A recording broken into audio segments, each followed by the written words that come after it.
옛날 어느 산골 마을에 산들이 병풍처럼 둘러쳐져 있고 맑은 계곡물이 사시사철 흐르는 고요한 곳이 있었습니다. 이곳은 봄이면 진달래가 온 산을 붉게 물들이고 가을이면 단풍이 비단처럼 고운 자태를 뽐내어 지나가는 나그네들도 발길을 멈추고 쉬어가는 아름다운 고장이었습니다.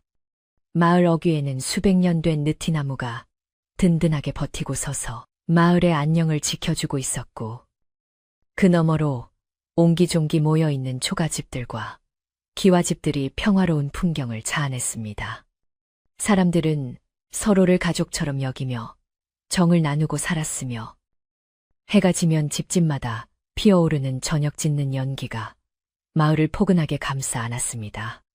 바람이 불 때마다 들려오는 풍경, 소리와 산새들의 지저김은 이곳이 세상의 시름을 잊게 해주는 별천지임을 알려주는 듯했습니다.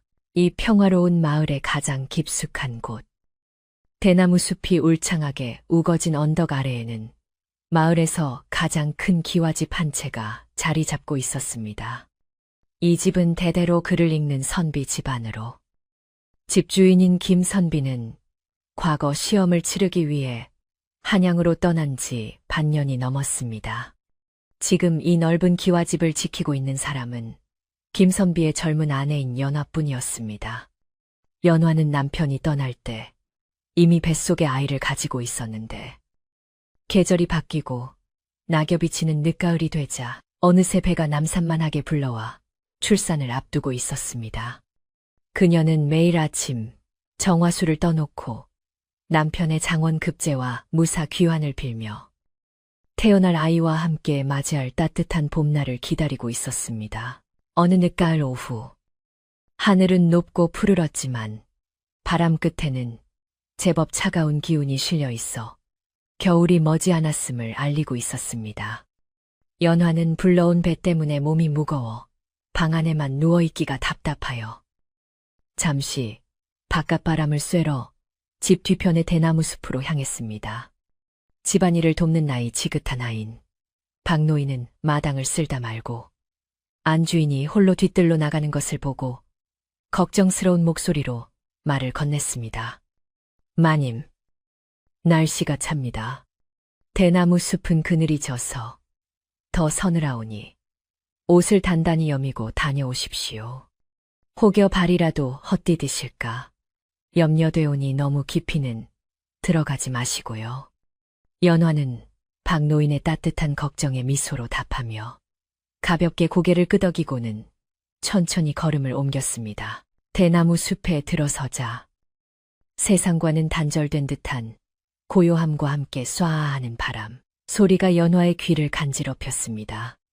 빽빽하게 들어선 대나무들은 하늘을 찌르듯이 높게 솟아 있었고 그 사이로 스며드는 햇살이 바닥에 떨어진 마른 대나무 잎들을 황금빛으로 물들였습니다.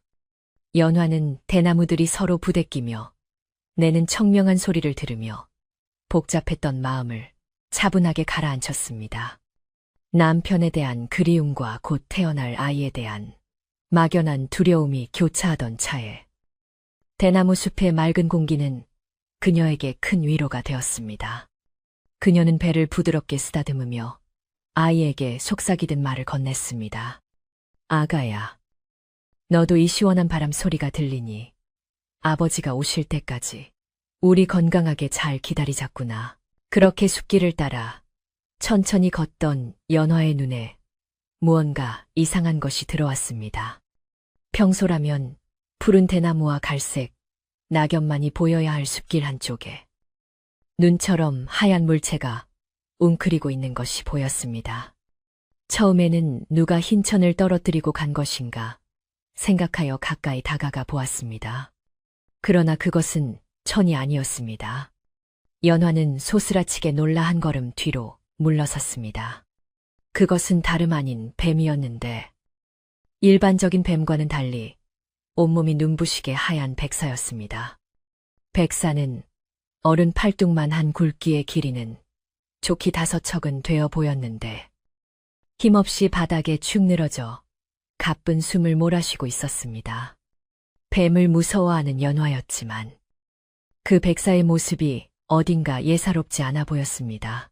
두려운 마음을 억누르고 자세히 살펴보니 백사의 허리춤에는 붉은 피가 배어 나오고 있었습니다. 아마도 숲을 호시탐탐 노리는 매나 오소리 같은 산짐승에게 공격을 당한 모양이었습니다. 백사는 고통스러운 듯 몸을 작게 뒤틀며 쉰 소리를 내고 있었고 그 눈빛은 살려달라고 애원하는 듯 처연하게 느껴졌습니다. 연화는 순간 뱀에 대한 공포보다는 생명에 대한 연민이 더 크게 솟구쳤습니다. 뱃속에 아이를 품고 있는 어미의 마음이라 그런지 고통받는 생명을 그냥 지나칠 수가 없었습니다. 이 미물도 어미가 있고 생명이 있을 텐데 이대로 두면 피를 너무 많이 흘려 죽고 말 것이라는 생각이 들자 연화는 결단을 내렸습니다. 연화는 주저앉아 입고 있던 속치마의 맑은 무명 자락을 찾았습니다. 그리고는 주저없이 치맛자락을 지익하고 찢어내었습니다. 하얀 무명천은 깨끗하고 부드러워 상처를 감싸기에 적당해 보였습니다. 그녀는 조심스럽게 백사에게 다가갔습니다. 뱀이 놀라서 물지 않을까 걱정도 되었지만 연화는 마음속으로 간절히 빌며 뱀에게 나직이 말을 걸었습니다. 나는 너를 해치려는 것이 아니다. 상처가 깊어 보이니 내가 잠시 지혈을 해주마. 부디 놀라지 말고 가만히 있거라. 신기하게도 백사는 연화의 말을 알아들은 듯 고개를 살짝 들어 그녀를 바라보다가 이내 스르르 머리를 바닥에 내려놓고 얌전히 몸을 맡겼습니다. 연화는 떨리는 손으로 조심스럽게 백사의 상처 부위를 감싸주었습니다. 차가울 것이라 생각했던 뱀의 피부는 의외로 따뜻한 온기가 남아 있었고 비늘은 옥처럼 매끄러웠습니다. 상처는 생각보다 깊어서 피가 계속 배어 나왔지만 연화는 찢어낸 천으로 꼼꼼하게 상처를 묶고 매듭을 지어 지혈을 했습니다. 약초라도 있었으면 좋았을 텐데 가진 것이라곤 치맛자락뿐이라 안타까운 마음이 들었습니다. 하지만 그녀의 정성이 통했는지 상처를 감싸고 나자 백사의 거친 숨소리가 조금씩 잦아들기 시작했습니다.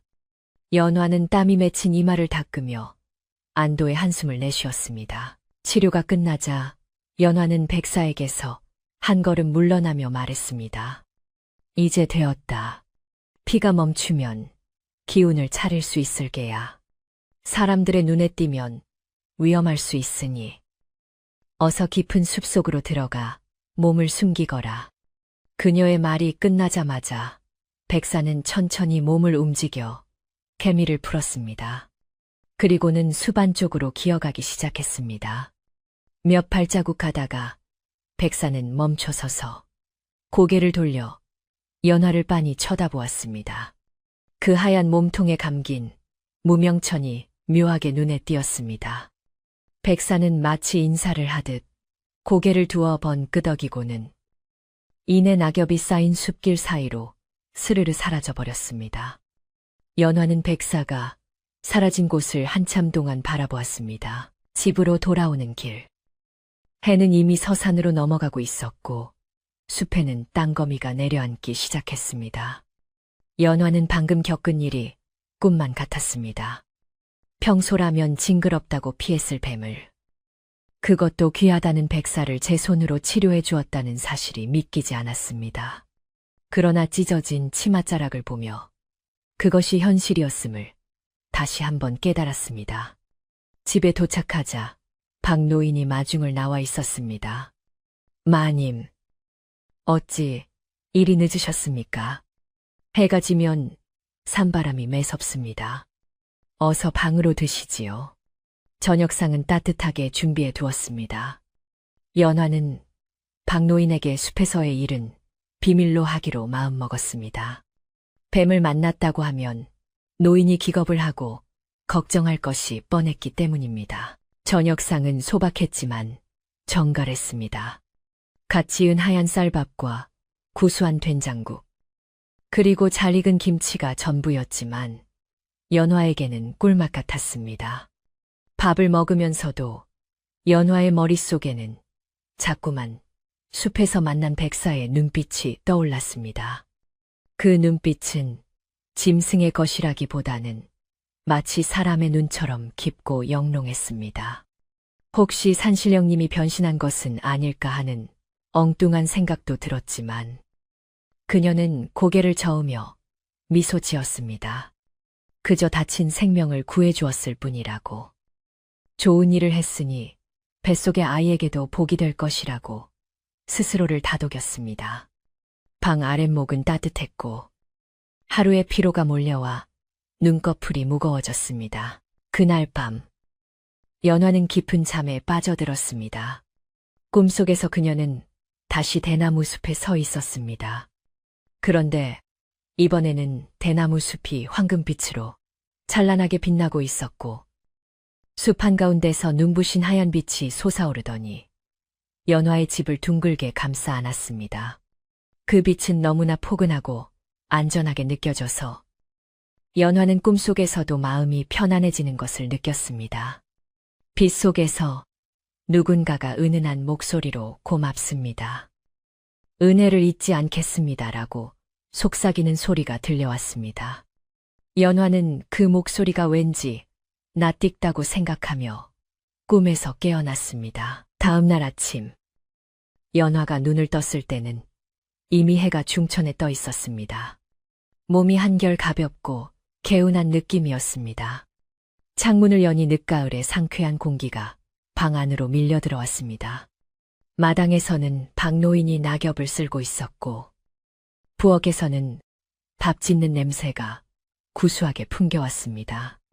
여느 때와 다름없는 평화로운 아침이었지만 연화는 어제와는 다른 기운을 느꼈습니다. 마치 누군가가 보이지 않는 곳에서 자신을 지켜주고 있는 듯한 든든함이 느껴졌습니다. 그녀는 무의식적으로 방문을 열고 갯마루로 나갔습니다. 갯마루 끝, 신발을 벗어두는 곳, 옆에 낯선 물건이 하나 놓여 있었습니다. 그것은 흙이 채 마르지 않은 아주 오래 묵은 산삼한 뿌리였습니다. 연화는 깜짝 놀라 주위를 둘러보았지만 아무도 없었습니다. 박노인이 가져다 둔 것인가 하여 노인을 불렀지만 박노인은 그 산삼을 보고는 눈이 휘둥그레졌습니다. 아이고 마님, 이것은 신만이들도 평생 한 번 보기 힘들다는 천종 산삼이 아닙니까? 이 귀한 것이 어찌 여기 있단 말입니까? 저는 맹세코 가져다 둔 적이 없습니다. 박노인의 말에 연화의 가슴이 쿵하고 뛰었습니다. 그녀는 어제 대나무 숲에서의 일이 떠올랐습니다. 연화는 조심스럽게 산삼을 집어들었습니다. 묵직한 무게감과 함께 쌉싸름하면서도 향긋한 흙내음이 코끝을 찔렀습니다. 이것은 사람이 가져다 놓은 것이 아니라는 확신이 들었습니다. 어젯밤 꿈속의 목소리와 치료를 받고 떠나가던 백사의 마지막 눈빛이 겹쳐지며 스쳐 지나갔습니다. 설마 그 백사가 은혜를 갚으려고. 연화는 믿기 힘든 현실에 가슴이 벅차올랐습니다. 미물이라도 은혜를 입으면 갚을 줄 안다는 옛 이야기가 틀린 말이 아니었구나 싶었습니다. 그녀는 산삼을 소중하게 비단 보자기에 싸서 장롱 깊숙한 곳에 보관했습니다. 남편이 돌아오면 기력을 보충해 드릴 요량으로, 혹은 출산 후 몸조리에 쓰면 좋겠다는 생각이 들었습니다. 산삼 사건 이후로 연화의 일상은 조금 달라졌습니다. 그녀는 대나무 숲을 바라볼 때마다 두려움 대신 친근함을 느꼈습니다. 가끔 밤늦게 잠이 오지 않아 마루에 앉아 있으면 뒤뜰 대나무 숲에서 바스락거리는 소리가 들리곤 했습니다. 예전 같으면 산짐승인가 하여 무서워했겠지만 이제는 그 소리가 마치 백사가 잘 자라고 인사를 건네는 소리처럼 들려 미소를 짓곤 했습니다. 집안의 분위기도 한층 더 온화해진 것 같았습니다. 박노인도 요즘 들어 집안에 좋은 기운이 감도는 것 같다며 마님이 덕을 많이 쌓으신 덕분이라고 칭송했습니다. 그러던 어느 날, 마을 아래쪽 장터에서 소식을 전해들은 박노인이 급하게 들어왔습니다. 마님, 한양에서 과거 시험이 끝났다는 소식이 들려옵니다. 이제 곧 서방님께서 오시지 않겠습니까? 연화의 얼굴에 화색이 돌았습니다. 남편이 돌아오면 아이와 함께 새 식구가 오순도순 살 생각을 하니 벌써부터 마음이 설레었습니다. 하지만 그녀는 몰랐습니다. 남편보다 먼저, 그리고 예상치 못한 불청객이 이 평화로운 집에 찾아오고 있다는 사실을 말입니다. 마을 어귀 저 멀리서 흙먼지를 일으키며 낯선 보찜장수 행색을 한 여인이 연화의 집을 향해 걸어오고 있었습니다. 그 여인은 연화의 집이 가까워질수록 걸음을 재촉했습니다. 눈빛에는 탐욕이 가득했고 입가에는 야비한 웃음이 걸려 있었습니다. 그녀는 연화의 집 대문을 빤히 쳐다보며 중얼거렸습니다. 여기가 그 김선빈의 집이라지. 안주인, 혼자서 저 큰 기와집을 지키고 있다니. 내 팔자를 고칠 기회가 드디어 왔구나. 그녀의 등장은 고요했던 대나무 숲에 찬바람을 몰고 오는 듯 했습니다. 숲속 깊은 곳에서 휴식을 취하고 있던 백사도 무언가 심상치 않은 기운을 감지한 듯 날카로운 눈빛으로 대문 쪽을 응시하며 혀를 날름거렸습니다. 연화는 태어날 아기의 베네쩌고리를 짓느라 여념이 없었습니다. 한 땀 한 땀 정성을 들여 바느질을 하는 그녀의 모습은 세상 그 무엇보다 평화로워 보였습니다. 그러나 곧 닥쳐올 시련을 예고하듯 갑자기 바늘이 손가락을 찔러 붉은 피가 방울져 맺혔습니다. 아튼, 연화는 깜짝 놀라 손가락을 입에 물었습니다. 불길한 예감이 스치고 지나갔지만 그녀는 애써 마음을 다잡으며 창밖을 내다보았습니다. 대나무 숲이 바람에 거세게 흔들리며 우는 소리가 마치 누군가가 경고를 보내는 것처럼 구슬프게 들려왔습니다. 잠시 후 대문 밖에서 쩌렁쩌렁한 목소리가 들려왔습니다. 이리 오너라 안에 아무도 없느냐. 내 멀리서 조카 딸을 보러 왔는데 이리 문전박대를 한단 말이냐. 연화는 낯선 목소리에 고개를 갸웃거렸습니다. 조카 딸이라니. 친정에는 그런 먼 친척이 없는데 누구일까 의아해하며 박노인을 불렀습니다. 박노인이 대문을 열자 퉁명스럽게 생긴 중년의 여인이 보찜을 내려놓으며 마당으로 성큼성큼 들어섰습니다. 그녀는 집안을 훑어보며 마치 자기 집인 양거드름을 피웠습니다. 아이고, 집 한 번 으리으리하네. 그래, 우리 연화는 어디 있느냐. 연화가 방문을 열고 나오자 여인은 과장된 몸짓으로 달려가 연화의 손을 덥석 잡았습니다. 아이고, 내 조카 연화야 나를 모르겠느냐. 나는 네 어머니의 육촌 동생인 골짜기 댁이다. 네가 홀몸도 아닌데 서방도 없이 고생한다는 소문을 듣고 내가 너를 도와주러 이렇게 먼 길을 달려오지 않았느냐. 연화는 당황스러웠습니다. 어머니에게서 육촌 동생 이야기를 들은 적이 없는 것 같았기 때문입니다. 하지만 만삭의 몸으로 찾아온 손님을, 그것도 친척이라 주장하는 어른을 매정하게 내칠 수는 없는 노릇이었습니다. 연화의 얼굴에 난처한 기색이 서렸습니다. 골짜기 댁이라 자칭하는 여인은 연화의 반응은 아랑곳하지 않고 멋대로 안방을 기웃거리고 부엌을 들여다보며 혀를 찼습니다. 올세, 살림이 이게 뭐냐. 내가 왔으니 이제 걱정 말거라. 내가 해산바라지까지 다 해줄 테니 넌 그저 편안히 쉬기만 하면 된다. 그녀의 말은 겉으로는 다정해 보였지만 눈은 끊임없이 집안의 귀중품이 있을 법한 곳을 쫓고 있었습니다. 박노인은 그 모습을 보며 미간을 찌푸렸습니다. 수십 년간 사람을 대해온 노인의 눈에 저 여인은 결코 순수한 의도로 온 사람이 아니라는 것이 보였기 때문입니다. 그날 밤부터 골짜기 댁은 사랑방을 차지하고 들어앉았습니다. 연화는 찝찝한 마음을 감출 수 없었지만 혹시나 진짜 먼 친척일지도 모른다는 생각과 외로운 산골 생활에 말동무라도 되어주겠다는 호의를 무시하기 어려워 일단 그녀를 받아들이기로 했습니다. 하지만 밤이 깊어지자 마루 밑에서 스르르 기어다니는 소리가 평소보다 더 크고 거칠게 들려왔습니다. 마치 누군가가 잔뜩 화가 나서 경계를 서는 듯한 소리였습니다. 연화는 그 소리를 들으며 잠을 이루지 못했고 대나무 숲의 백사가 이 낯선 방문자를 경계하고 있음을 직감했습니다. 폭풍전야와도 같은 긴 밤이 시작되고 있었습니다. 골짜기 댁이 연화의 집에 눌러앉은 지 사흘이 지나자 집안의 공기는 예전과는 사뭇 다르게 무겁고 탁해졌습니다. 처음에는 손님이라며 점잔을 빼던 그녀는 하루가 다르게 본색을 드러내기 시작했습니다.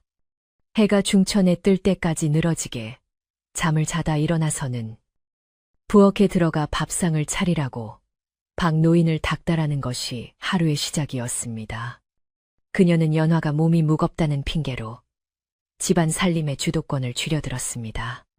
내가 다 알아서 할 테니 너는 방에 들어가 태교나 하거라. 라는 말은 겉보기에는 임신한 조카를 위하는 듯했지만 실상은 자신이 이 집의 안주인 행세를 하기 위함이었습니다. 연화는 그런 그녀의 태도가 불편했지만 어른을 공경해야 한다는 생각에 그저 묵묵히 참아내고 있었습니다. 골짜기 댁은 부엌을 차지하자마자 곳간 열쇠를 탐내기 시작했습니다. 그녀는 연화에게 다가와 은밀한 목소리로 속삭였습니다.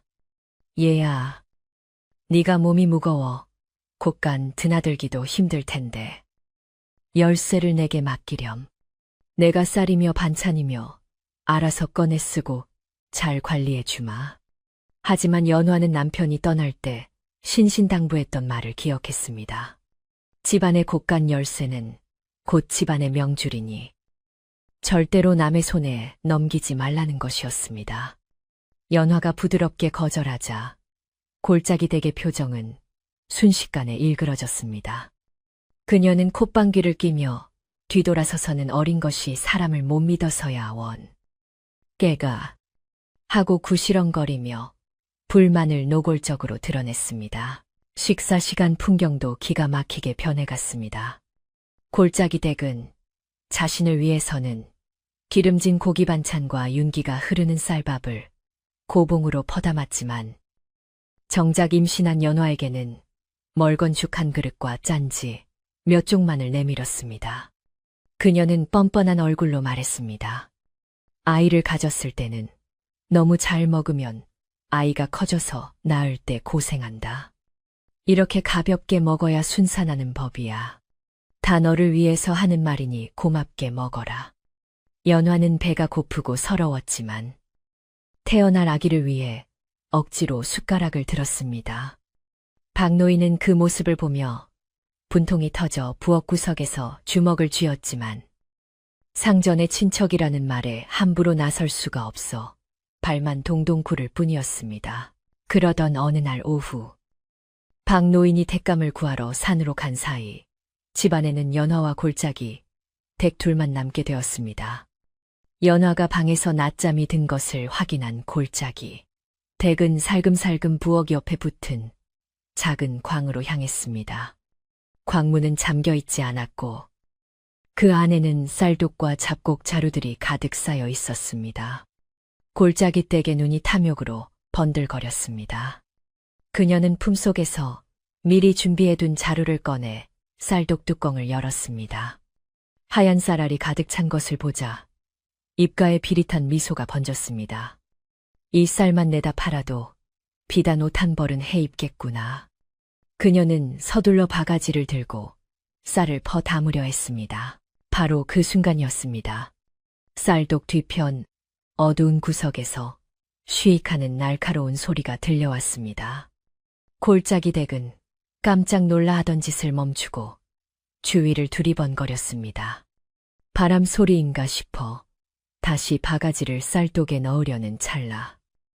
이번에는 쌀독 뚜껑이 저절로 쾅 하고 닫혀버렸습니다. 골짜기 댁은 비명을 지르며 뒤로 나자빠졌습니다. 손가락이 감을 뻔한 아슬아슬한 순간이었습니다. 그녀는 공포에 질린 눈으로 쌀독을 쳐다보았지만 광 안에는 아무도 없었습니다. 다만 서늘한 냉기가 그녀의 등줄기를 타고 흘러내릴 뿐이었습니다. 그녀는 아이고, 귀신이 곡할 노릇이네 하며 허둥지둥 광을 빠져나왔습니다. 방에 있던 연화는 밖에서 나는 소란스러운 소리에 잠이 깼습니다. 방문을 열고 내다보니 골짜기 댁이 사색이 된 얼굴로 마당을 가로질러 오고 있었습니다. 아주머니, 무슨 일이십니까? 어디 다치셨어요? 연화가 걱정스럽게 묻자 골짜기 댁은 식은땀을 닦으며 짐짓 아무렇지 않은 척 목소리를 높였습니다. 아니, 아무것도 아니다. 광에 쥐새끼가 있는지 쌀독 뚜껑이 굴러 떨어지더구나. 내가 놀라서 소리를 좀 질렀다. 넌 신경 쓰지 말고 들어가 쉬어라. 그녀는 겉으로는 큰 소리 쳤지만 손은 덜덜 떨리고 있었습니다. 분명 누군가가 자신을 노려보는 듯한 섬뜩한 느낌을 지울 수가 없었기 때문입니다. 저녁이 되자 박노인이 돌아왔고 집안은 다시 조용해졌습니다. 하지만 골짜기 댁은 낮에 겪은 일 때문에 쉽사리 잠을 이룰 수 없었습니다. 그녀는 방에 누워 천장을 바라보며 생각에 잠겼습니다. 분명히 바람은 아니었어. 뚜껑이 그렇게 세게 닫힐 리가 없지. 혹시 이 집에 내가 모르는 누군가가 숨어 있는 건 아닐까. 그녀의 의심은 꼬리에 꼬리를 물고 이어졌지만 탐욕은 공포보다 강했습니다. 그녀는 내가 헛것을 봤겠지. 내일은 기필코 쌀을 빼돌리리라. 하고 마음을 다잡으며 억지로 눈을 감았습니다. 그러나 그녀는 마루 밑에서 들려오는 미세한 기척을 눈치채지 못했습니다. 그날 밤, 마루 밑에서는 하얀 그림자가 조용히 움직이고 있었습니다. 연화가 구해준 백사였습니다. 백사는 낮에 골짜기 댁이 광에서 벌인 짓을 모두 지켜보고 있었습니다. 백사는 이 탐욕스러운 여자가 자신의 은인인 연화를 해치려 한다는 것을 본능적으로 감지했습니다. 백사는 골짜기 댁이 머무는 사랑방, 문 앞까지 소리 없이 기어가 문틈으로 안을 들여다보며 혀를 날름거렸습니다. 백사의 눈은 차가운 분노로 빛나고 있었습니다. 백사는 연화가 무사히 아이를 낳을 때까지, 그리고 남편이 돌아올 때까지 이 집을 지키기로 굳게 마음먹었습니다. 다음 날 아침, 골짜기 댁은 패쑥한 얼굴로 일어났습니다. 밤새 가위에 눌린 듯 꿈자리가 사나웠기 때문입니다. 꿈속에서 거대한 구렁이가 자신을 칭칭 감고 노려보는 바람에 숨이 막혀 깼던 것입니다. 기분이 찜찜해진 그녀는 괜스레 박노인에게 화풀이를 했습니다. 영감, 마당꼴이 이게 뭐야? 낙엽 하나 없이 깨끗하게 쓰려고 했잖아. 밥값은 해야 할 거 아니야. 박노인은 묵묵히 빗자루질을 하며 속으로 사겼습니다. 그는 이 여자가 온 뒤로 집안에 좋지 않은 기운이 돌고 있음을 느끼고 있었습니다. 그리고 어제 광 주변에서 본 뱀의 비늘 자국을 떠올리며 고개를 갸웃거렸습니다. 박노인은 조심스럽게 기회를 엿보다가 골짜기 댁이 마을 마실을 나간 틈을 타 연화의 방문을 두드렸습니다. 마님, 드릴 말씀이 있습니다. 연화가 문을 열어주자 박노인은 주위를 살피고는 낮은 목소리로 말했습니다. 마님, 저 골짜기 댁이라는 분 아무래도 수상합니다. 제가 마을 사람들에게 물어봐도 마님 외가 쪽에 저런 분이 있다는 소리를 들어본 적이 없다고 합니다. 그리고 박노인은 잠시 말을 멈췄다가 결심한 듯 말을 이었습니다. 곳간의 쌀이 조금씩 줄어들고 있습니다. 마님께서는 저 여인을 너무 믿지 마시고 귀중품 단속을 잘 하셔야 할 것 같습니다. 연화는 박노인의 말에 가슴이 철렁 내려앉았습니다. 자신도 의심은 하고 있었지만 설마 친척을 사칭하며 도둑질까지 하리라고는 생각하고 싶지 않았기 때문입니다. 하지만 박노인은 평생을 이 집에서 헌신해온 충직한 사람이었기에 그의 말을 무시할 수 없었습니다. 알겠습니다. 박노인, 네 주의하겠습니다. 하지만 지금 당장 내쫓을 명분이 없으니 서방님이 오실 때까지만이라도 조용히 지낼 수 있도록 지켜봐 주세요. 연화의 얼굴에는 수심이 가득 찼습니다. 믿었던 사람에 대한 배신감과 앞으로 벌어질 일에 대한 불안감이 그녀를 짓눌렀습니다. 골짜기 댁은 마을을 돌아다니며 헛소문을 퍼뜨리고 있었습니다. 그녀는 우물가에 모인 아낙네들에게 짐짓 걱정스러운 표정을 지으며 말했습니다. 아이고, 내 조카, 연환의 집터가 영 안 좋은가 봐. 밤마다 귀신 소리가 들리고 가위가 눌려 살 수가 없어. 연화, 그 어린 것이 혼자 살면서 기가 허해져서 헛것을 불러들인 게야. 내가 굿이라도 한 판 버려줘야 할 텐데 돈이 없으니 원. 그녀는 집안에 있는 귀신을 쫓아내야 한다는 핑계로 연화에게 돈을 뜯어낼 궁리를 하고 있었던 것입니다. 마을 사람들은 수근거리며 연화의 집을 걱정, 반 호기심 반으로 바라보았습니다. 며칠 후 골짜기 댁은 더욱 대담해졌습니다. 이제는 대놓고 안방을 기웃거렸습니다. 연화가 잠깐 자리를 비운 사이 그녀는 안방에 들어가 자개장을 열어보려 했습니다. 자개장 안에는 연화가 시집 올 때 가져온 폐물과 남편이 과거 보러 갈 때 맡겨둔 집문서가 들어 있었습니다. 골짜기 댁이 손잡이를 잡고 문을 열려는 순간 장롱 위에서 무언가 툭 하고 떨어졌습니다. 그것은 말라비틀어진 뱀 허물이었습니다. 골짜기 댁은 악하고 비명을 지르며 주저앉았습니다. 뱀 허물은 마치 살아있는 뱀처럼 뱀미를 튼 모양으로 그녀의 발치에 떨어져 있었습니다. 비명 소리에 놀라 뛰어온 연하는 방바닥에 주저앉아 있는 골짜기 댁과 그 옆에 있는 뱀 허물을 보았습니다. 연화는 직감적으로 그것이 백사의 흔적임을 알았습니다. 백사가 자신을 대신해 경고를 보낸 것이라 생각하니 든든하면서도 한편으로는 골짜기 댁이 뱀을 해치지 않을까 걱정이 되었습니다. 골짜기 댁은 파랗게 질린 얼굴로 연화를 가리키며 소리쳤습니다. 이 방에 뱀이 산다. 내가 봤어. 너 일부러 뱀을 키우는 거냐. 나를 죽이려고. 그녀는 자신의 도둑질은 감추고 도리어 큰 소리를 치며 연화를 몰아세웠습니다. 연화는 차분하게 대꾸했습니다. 아주머니, 산골 집에 살다 보면 뱀 허물 정도는 나올 수 있는 일입니다. 그리고 남의 안방 장롱은 왜 열려고 하셨습니까? 연화의 전곡을 찌르는 말에 골짜기 댁은 말문이 막혔습니다. 그녀는 얼굴이 불그락푸르락해져서는 횡설수설 변명을 늘어놓았습니다. 아니, 나는 청소를 해주려고 그랬지. 내가 너를 위해 얼마나 고생하는데 나를 도둑 취급하느냐. 그녀는 적반하장으로 화를 내며 밖으로 뛰쳐나갔습니다.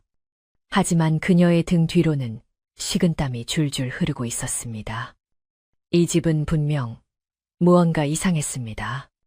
보통 집이 아니라는 공포가 탐욕과 싸우고 있었습니다. 그날 저녁부터 날씨가 급격히 추워지기 시작했습니다. 하늘에는 잿빛 구름이 잔뜩 끼었고 바람은 칼날처럼 매서워졌습니다. 첫눈이 올 것 같은 날씨였습니다. 골짜기 댁은 사랑방 아랫목에 누워 이불을 뒤집어 쓰고 있었지만 으슬으슬한 한기가 가시지 않았습니다. 그녀는 생각했습니다. 이 집에서 더 이상 지체하다가는 내가 제명에 못 죽겠어. 오늘 밤에 끝장을 봐야겠다. 그녀는 마음속으로 무서운 계획을 세웠습니다. 오늘 밤 모두가 잠들면 안방에 들어가 폐물함만 훔쳐서 야반도주를 하기로 결심한 것입니다. 뱀이 나오든 귀신이 나오든 금부치만 챙기면 그만이라는 생각이 공포를 억눌렀습니다. 밤이 깊어지자 온 세상은 어둠에 잠겼고 바람 소리만이 요란하게 창호지 문을 흔들었습니다. 연화는 태동이 느껴져 잠을 설치고 있었고 박노인은 행랑채에서 따타 떨어졌습니다. 골짜기 댁은 옷을 단단히 챙겨 입고 보찜을 맨 채 살며시 방문을 열고 나왔습니다. 마루는 얼음장처럼 차가웠고 밟을 때마다 삐걱거리는 소리가 났습니다. 그녀는 숨을 죽이며 안방 쪽으로 발걸음을 옮겼습니다. 그녀의 손에는 날카로운 가위 하나가 들려 있었습니다. 혹시라도 연화가 깨어나면 위협이라도 할 작정이었습니다. 그때였습니다. 마당 한 구석, 대나무 숲과 연결된 담장 쪽에서 부스럭거리는 소리가 났습니다. 골짜기 댁은 흠칫 놀라 그쪽을 쳐다보았습니다. 칠흑 같은 어둠 속에서 두 개의 푸른 안광이 번뜩이고 있었습니다. 그것은 고양이의 눈도 부엉이의 눈도 아니었습니다. 차갑고 냉철한, 그러면서도 신비로운 빛을 뿜어내는 눈동자였습니다. 골짜기 댁은 본능적으로 그것이 자신을 지켜보고 있다는 것을 알았습니다. 다리가 후들거려 한 발자국도 떼기 힘들었지만 눈앞에 있는 재물이 아른거려 그녀는 억지로 발을 떼었습니다. 누구냐? 거기 누구 있어? 골짜기 댁이 떨리는 목소리로 허공에 대고 물었습니다. 대답 대신 재잼거리는 바람 소리만이 돌아왔습니다. 그녀는 애써 무시하며 안방 문고리를 잡았습니다. 문고리를 잡는 순간 손끝에 찌릿한 전기가 통하는 듯한 충격이 왔습니다. 아, 따가워. 그녀는 손을 황급히 떼었습니다. 정전기였을까? 아니면 누군가가 문고리에 장난을 친 것일까? 다시 한번 조심스럽게 문고리를 잡으려는데 이번에는 문고리가 꽉 잠겨 꿈쩍도 하지 않았습니다. 분명 안에서 잠그지 않았을 텐데 이상한 일이었습니다. 골짜기 댁은 당황하여 문을 덜컹거렸습니다. 이게 왜 안 열려? 그녀가 안간힘을 쓰는 사이 마루 밑에서 스르르 뱀이 기어나오는 소리가 들렸습니다. 소리는 점점 더 가까워졌고 거대해졌습니다. 단순한 뱀이 기어가는 소리가 아니라 마치 거대한 통나무가 바닥을 긁는 듯한 묵직한 소리였습니다. 골짜기 댁은 등 뒤에서 느껴지는 엄청난 살기에 천천히 고개를 돌렸습니다. 그곳에는 어둠 속에서 하얗게 빛나는 무언가가 섭리를 틀고 서서히 몸을 일으키고 있었습니다. 그녀의 눈이 공포로 크게 확장되었습니다. 한편 방 안에 있던 연화도 밖에서 들리는 이상한 기척을 느꼈습니다. 문이 덜컹거리는 소리, 그리고 누군가의 거친 숨소리. 그녀는 두려움에 몸을 떨며 이불을 끌어당겼습니다. 누구세요? 밖에 누가 있나요? 연화의 물음에 대답은 없었고 대신 히익하는 짧은 비명소리가 들렸습니다. 연화는 용기를 내어 호롱불을 켜고 앉았습니다. 박노인이 말했던 경고가 현실이 되고 있음을 느꼈습니다. 그녀는 뱃속에 아이를 감싸 안으며 마음속으로 간절히 빌었습니다. 부디 아무 일 없게 해주세요. 백사님, 도와주세요. 긴장감이 감도는 가운데 밖에서는 대치 상황이 이어지고 있었습니다. 골짜기 댁은 눈앞에 나타난 백사의 크기에 압도되어 입만 뻥긋거릴 뿐 소리조차 지르지 못했습니다. 백사는 그녀와 눈높이를 맞추며 고개를 치켜들고 있었습니다. 그 하얀 비늘은 달빛을 받아 서리발처럼 차가운 빛을 냈고 붉은 혀는 쉴 새 없이 날름거리며 경고를 보내고 있었습니다. 이것은 단순한 산짐승이 아니라 이 집을 지키는 수호신이 분명했습니다. 골짜기 댁의 다리 사이로 뜨거운 액체가 흘러내렸습니다. 이제 골짜기 댁이 선택할 수 있는 길은 많지 않았습니다. 이대로 뱀에게 물려 죽거나 아니면 모든 것을 포기하고 도망치거나. 하지만 그녀의 손에 들린 보찜 속에는 이미 훔치는 수저와 폐물들이 들어 있었습니다. 이것들을 놓고 가기에는 욕심이 너무 컸습니다. 그녀는 가위를 쥔 손에 힘을 주며 백사를 향해 휘두를 태세를 취했습니다. 이 징그러운 놈을 비켜라. 내 앞길을 막으면 너부터 죽여버리겠다.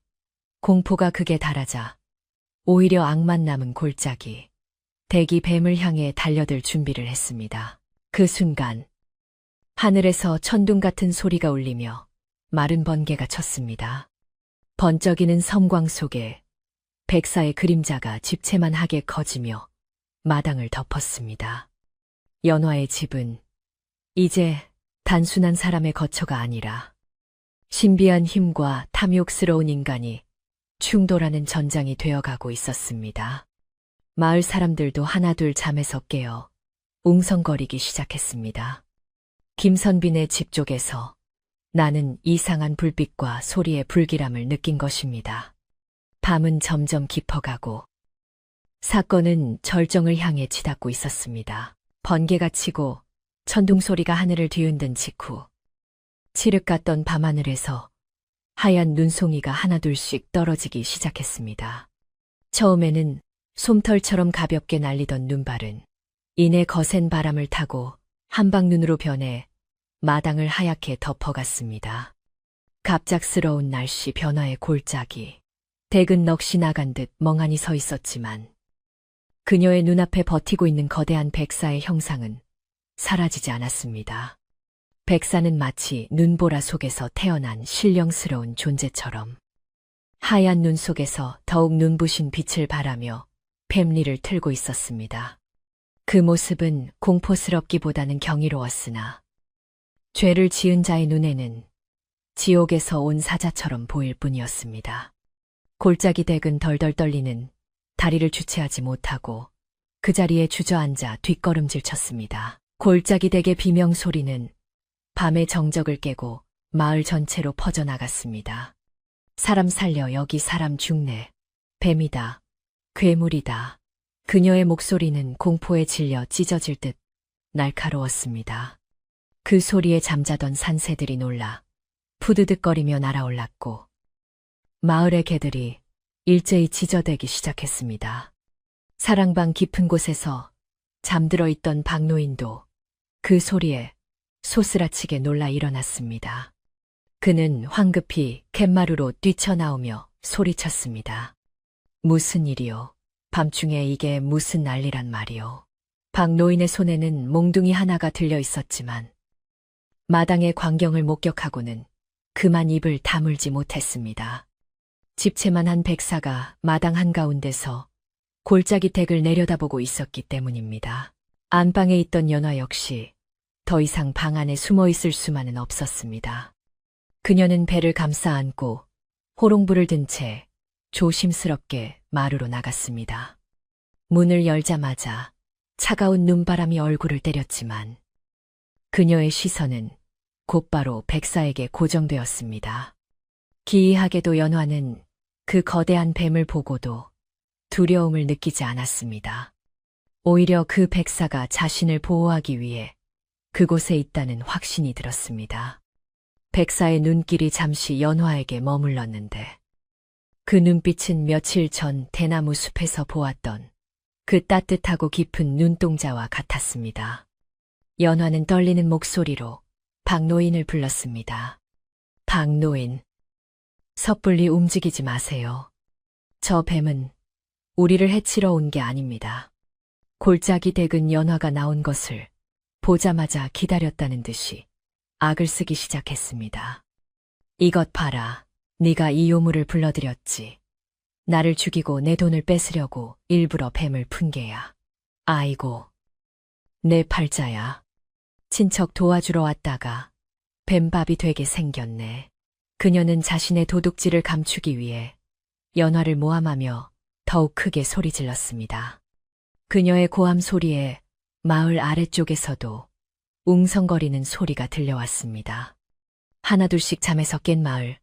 사람들이 횃불을 들고 언덕을 올라오고 있었습니다. 김선빈의 집에 무슨 일이 났나 봐. 비명 소리가 예사롭지 않아. 도둑이라도 든 모양이야. 사람들의 외침이 가까워졌습니다. 마을 사람들이 대문 앞에 도착했을 때 그들은 눈앞에 펼쳐진 광경에 숨을 멈췄습니다. 횃불의 불빛이 눈 내리는 마당을 비추자 하얀 눈 위에 또렷하게 드러난 백사의 거대한 자태가 드러났습니다. 사람들은 세상에, 저게 뭐야? 이 산골에 저런 큰 뱀이 있었다니 하며 두려움에 떨면서도 호기심에 눈을 떼지 못했습니다. 백사는 사람들이 몰려왔음에도 불구하고 조금도 동요하지 않았습니다.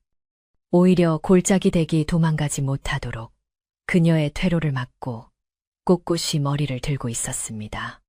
마을의 촌장격인 최영감이 횃불을 높이 들고 조심스럽게 물었습니다. 연화 아씨, 이게 대체 무슨 병고입니까? 저 뱀은 또 무엇이고요? 연화는 난감한 표정으로 마을 사람들을 바라보았습니다. 어떻게 설명해야 할지 막막했습니다. 그때 골짜기 댁이 기회를 잡았다는 듯 엎드린 채로 기어가며 마을 사람들에게 호소했습니다. 동네 사람들, 나 좀 살려주시오. 저 연하가 귀신이 들려서 뱀을 키우고 있었소. 밤마다 뱀이랑 속닥거리더니 급기야는 친척인 나를 제물로 바치려 했단 말이오. 내가 도망치려 하니 저 뱀을 시켜 나를 못 가게 막는 걸 좀 보시오. 골짜기 댁의 연기는 제법 그럴싸했습니다. 그녀는 콧물, 눈물을 흘리며 억울함을 호소했고 영문을 모르는 마을 사람들은 웅성거리며 연화를 의심스러운 눈초리로 쳐다보기 시작했습니다. 사람들의 시선이 따갑게 느껴지자 연화의 가슴은 답답해졌습니다. 하지만 그녀는 물러서지 않았습니다. 지금 물러서면 자신뿐만 아니라 집안의 명예, 그리고 자신을 지켜준 백사까지도 오해를 받게 될 것이 뻔했습니다. 연화는 갯마루에서 내려와 마당으로 한 걸음 내디뎠습니다.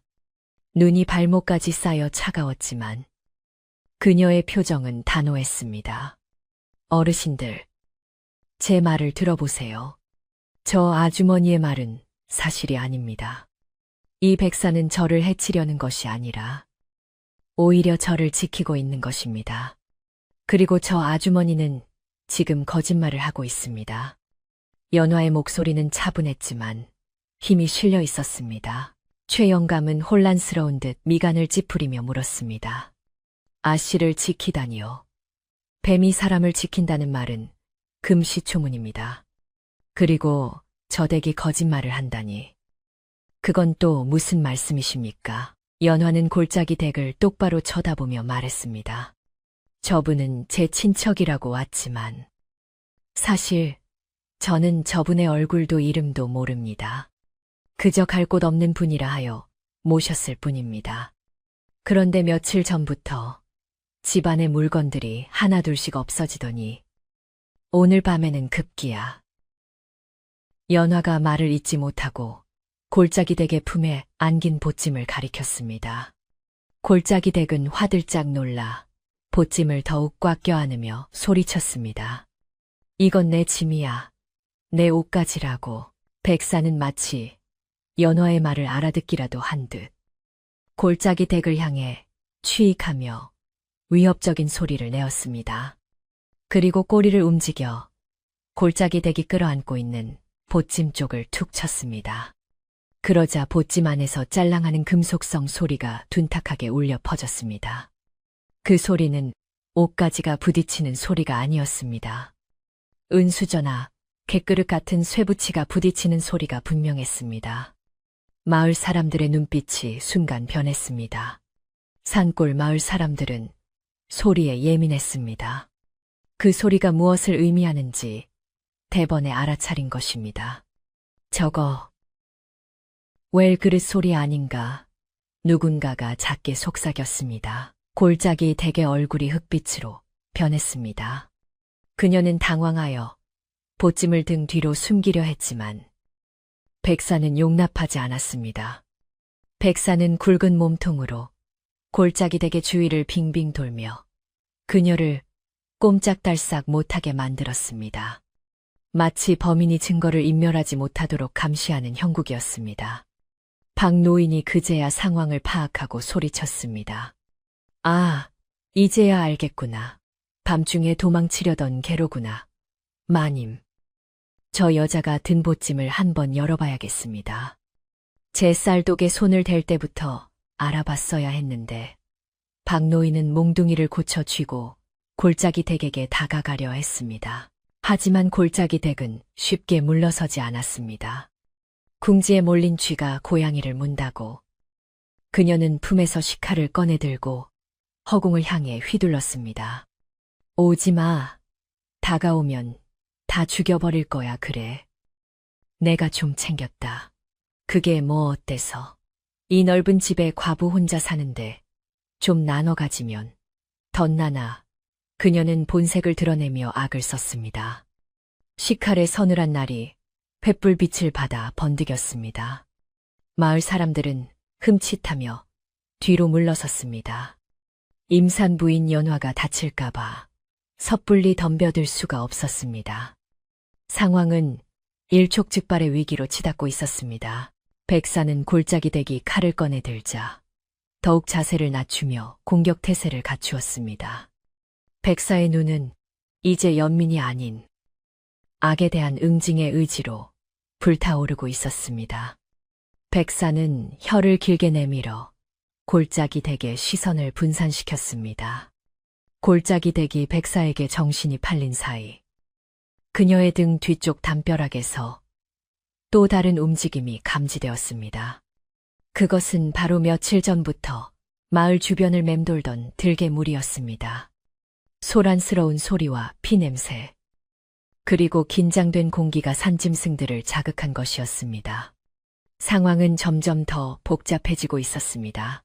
연화는 위험을 무릅쓰고 한 걸음 더 앞으로 나아갔습니다. 아주머니, 제발 그 칼을 내려놓으세요. 물건은 가져가셔도 좋습니다.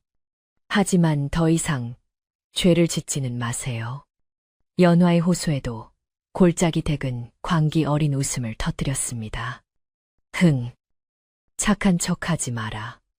내가 신고하면 나는 관아에 끌려가 경을 칠 텐데. 내가 순순히 물러날 것 같으냐. 나는 오늘 네 목을 베고서라도 여기서 나갈 것이다. 그녀는 완전히 이성을 잃은 듯 했습니다. 탐욕이 사람을 어디까지 추하게 만들 수 있는지 보여주는 끔찍한 모습이었습니다. 그때 하늘에서 다시 한번 우르릉 쾅하는 천둥 소리가 들렸습니다. 눈발은 더욱 거세져서 앞이 잘 보이지 않을 정도가 되었습니다.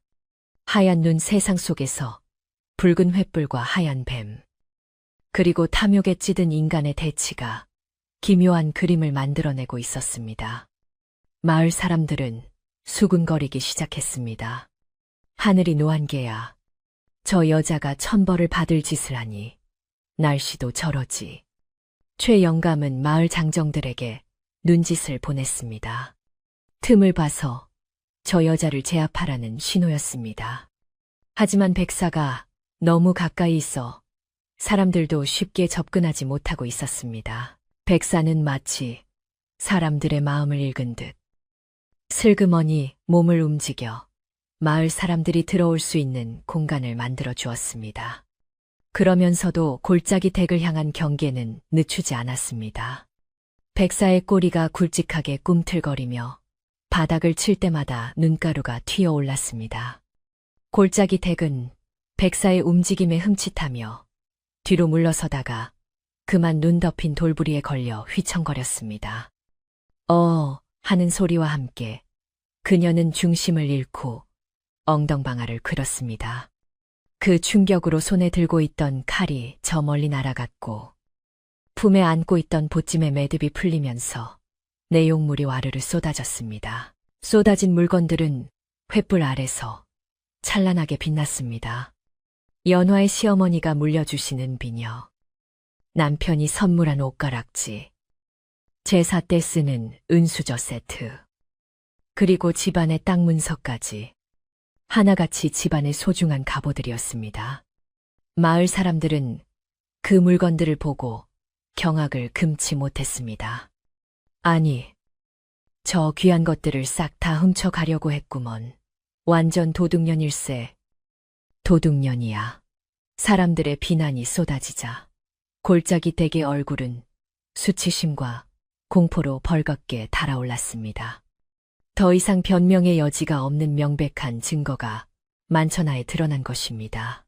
연화는 바닥에 흩어진 물건들을 보며 허탈한 한숨을 내쉬었습니다. 믿었던 사람에 대한 배신감보다는 사람이 재물 앞에서 얼마나 비굴해질 수 있는지를 확인한 슬픔이 더 컸습니다. 그녀는 묵묵히 쏟아진 물건들을 바라보았습니다. 골짜기 댁은 다급하게 흩어진 폐물들을 주워 담으려 했지만 손이 떨려 제대로 잡히지 않았습니다. 이건 내가 잠시 보관하려고. 그녀는 횡설수설하며 비굴한 변명을 늘어놓았지만 이미 아무도 그녀의 말을 믿지 않았습니다. 백사는 이제 골짜기 댁을 공격할 필요도 없다는 듯 천천히 고개를 돌려 연화를 바라보았습니다. 그 눈빛은 마치 이제 다 밝혀졌으니 안심하라는 듯 평온해 보였습니다. 연화는 백사에게 말없이 고개를 끄덕여 감사를 표했습니다. 마을 사람들도 이제야 상황을 완전히 이해했습니다. 저 백사가 도둑을 잡기 위해 나타난 영물이라는 것을 말입니다. 두려움은 경외심으로 바뀌었고 사람들은 백사를 향해 합장하며 고개를 숙였습니다. 산신령님이 도우셨구먼. 도우셨어. 노인들의 탄성이 눈보라 속에 흩어졌습니다. 하지만 이야기는 여기서 끝나지 않았습니다. 자신의 죄가 낱낱이 밝혀진 골짜기 댁은 수치심을 견디지 못하고 최후의 발악을 시도했습니다. 그녀는 다시 날아간 칼을 집으려 몸을 날렸습니다. 훔친 물건을 못 가져갈 바에는 연화에게 해코지라도 하고 도망치겠다는 독한 마음이었습니다. 인연, 너 때문에 내 인생 다 망쳤어. 그녀가 칼을 향해 손을 뻗는 순간 백사의 꼬리가 채찍처럼 휘날리며 그녀의 손목을 강하게 내리쳤습니다. 악뼈가 부러지는 듯한 소리와 함께 그녀는 고통스러운 비명을 지르며 뒹굴었습니다. 이제 모든 것이 명확해졌습니다. 누가 피해자이고 누가 가해자인지, 누가 선이고 누가 악인지. 백사는 골짜기 댁을 제압한 후 더 이상 그녀를 해치지 않고 뒤로 물러나 벨리를 틀었습니다. 마치 인간들이 처리할 몫을 남겨두는 듯한 태도였습니다. 최 영감과 마을 장정들이 밧줄을 들고 마당으로 들어섰습니다. 골짜기 댁은 고통과 추위, 그리고 공포에 떨며 웅크리고 있었습니다. 눈은 계속해서 펑펑 쏟아져 내렸고 마당은 하얗게 변해가고 있었지만 사람들의 열기는 식을 줄 몰랐습니다.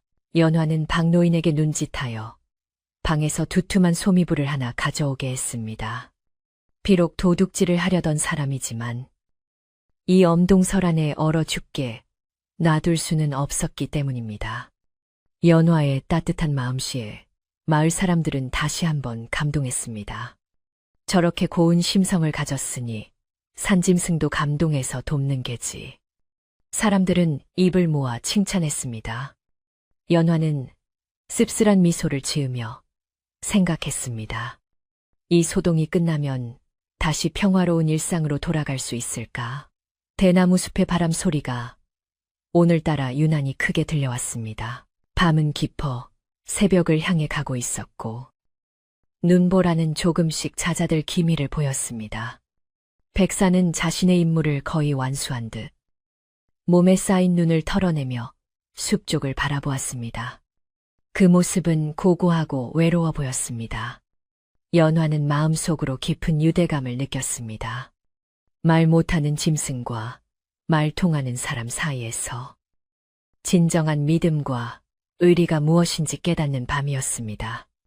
이제 남은 것은 이 소란을 수습하고 엉망이 된 집안을 다시 일으켜 세우는 일이었습니다. 그리고 곧 태어날 아이에게 이 밤의 이야기를 어떻게 전해줄지 고민하며 연화는 긴장을 풀지 않고 서 있었습니다. 마당의 횃불들이 하나둘 꺼져가고 있었지만 진실의 빛은 그 어느 때보다 밝게 타오르고 있었습니다. 골짜기 댁의 흐느끼는 소리와 마을 사람들의 웅성거림, 그리고 백사의 거친 숨소리가 뒤섞인 채 눈 내리는 산골 마을의 밤은 그렇게 깊어가고 있었습니다. 사건의 절정은 지났지만 아직 완전한 해결은 남아 있었습니다. 연화는 떨리는 손으로 배를 쓰다듬으며 다가올 아침이 평화롭기를 간절히 기원했습니다. 마당에 쏟아진 은수저와 폐물들이 횃불의 붉은 빛을 받아 어지럽게 반짝였습니다. 그 빛은 탐욕의 허망함을 보여주는 듯 차가우면서도 슬픈 빛깔을 띠고 있었습니다. 마을 장정들은 더 이상 지체하지 않고 거적대기 위에 주저앉아 있는 골짜기 댁에게 다가가 포승줄로 그녀의 양팔을 단단히 결박했습니다. 그녀는 이제 반항할 기운조차 없는지, 아니면 자신의 죄가 너무나 명백하여 할 말을 잃었는지 고개를 푹 숙인 채 가쁜 숨만 몰아쉬고 있었습니다. 눈은 하염없이 내려 그녀의 헝클어진 머리카락 위에도 흩어진 재물 위에도 소복이 쌓여갔습니다. 박노인은 혀를 차며 바닥에 떨어진 집문서를 주워 먼지를 털어내고는 소중하게 품에 안았습니다. 조상님들이 물려주신 이 귀한 것을 도둑 맞을 뻔했으니 생각만 해도 오금이 저립니다. 그의 목소리에는 안도감과 분노가 뒤섞여 있었습니다. 연화는 박노인이 건네주는 폐물함을 받아들고는 복잡한 표정으로 골짜기 댁을 내려다보았습니다. 며칠 전까지만 해도 자신을 조카라 부르며 살갑게 굴던 사람의 비참한 말로를 보니 마음이 편치만은 않았습니다. 비록 거짓된 인연이었고 검은 속내를 가진 사람이었지만 한때나마 사람의 온기를 기대했던 자신의 어리석음이 부끄럽게 느껴지기도 했습니다. 연화는 한숨을 깊게 내쉬며 말했습니다. 아주머니, 어찌하여 이런 짓을 하셨습니까? 차라리 쌀이 부족하다, 돈이 필요하다, 솔직하게 말씀하셨다면 빈손으로 보내지는 않았을 것입니다. 사람의 정을 이용하여 도둑질을 하려 하다니 그 죄를 어찌 다 갚으시렵니까? 연화의 차분한 꾸짖음에 골짜기 댁은 쥐구멍이라도 찾고 싶은 듯 몸을 더욱 웅크렸습니다. 최영감은 마을 사람들을 대표하여 엄한 목소리로 꾸짖었습니다. 이보시오. 댁, 우리 마을은 비록 가난해도 도둑질하는 사람은 없었소. 남의 집, 그것도 홀몸도 아닌 부녀자의 집을 털려 하다니 이는 천벌을 받을 짓이오.